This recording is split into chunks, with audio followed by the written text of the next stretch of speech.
এই ব্যবসা পরিচালনা করি আর বিবি বাচ্চা ছেলে সন্তান পাথার আইয়ান কি আর বাংলাদেশের নাগরিক নয় আর কি বাংলাদেশের নাগরিক নয় আমরা তো অবৈধ বলেন কেন আমরা কিসের অবৈধ আমরা তো বৈধ আমাদের 25 বছর ধরে আমি এই কারের রেভিনিউ দিয়ে রাজস্ব দিয়ে বিচের মধ্যে ব্যবসা করে আমরা কি অবৈধ নয় আমরা অবৈধ হলে অনেক আগে চলে যেতাম প্রথম যেদিন মাইকিং করেছে বীজ থেকে অবৈধ স্থাপনা উঠে যান অবৈধ স্থাপনা যেগুলো ছিল উঠে গেছে আবার উচ্ছেদ অভিযান ঘুরে আমাদের বৈধের উপরে কেন আসলো সালাউদ্দিন ভাই এই কথা বলেছেন লাস্টে গরিবের পেটের জন্য লাথি না পড়ে গরিবের পেটের জন্য লাথি না পড়ে সালাউদ্দিন ভাইয়ের একটা কথা যদি আমার পেটের মধ্যে যদি লাথি পড়ে তাহলে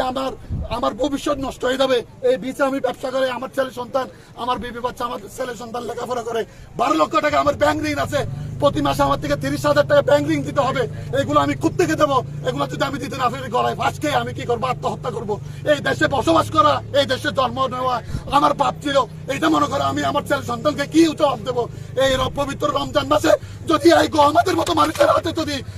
উচ্চত বিধান চলে আল্লাহর কসম গজব পড়বে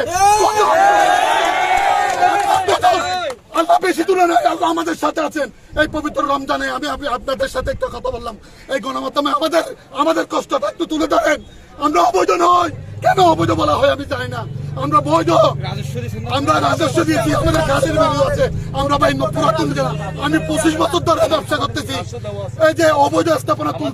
তুলতে আবার শেষ নেই আমাদের বৈধতার এখানে চলে আসছে আমরা অবৈধ নয় ভাই আমার একটা শব্দ আপনারা কি করেন আপনাদের অনলাইনে তুলে ধরেন যারা আমাদেরকে উচ্ছেদ করতে চায় তাদের এইখানে এই আওয়াজটা যাক ওরা আমাদেরকে অবৈধ মনে করে আমাদেরকে উচ্ছেদ করে আমাদের উচ্ছেদ করার জন্য বল্টুজার লাগে না আমরা এমনি চলে যেতাম আমরা যদি অবৈধ হতাম আমরা আইনকে শ্রদ্ধা করি আইনকে সম্মান করি আমরা রাজস্ব দিয়ে বিচে ব্যবসা করতেছি আজকে 25 বছর ধরে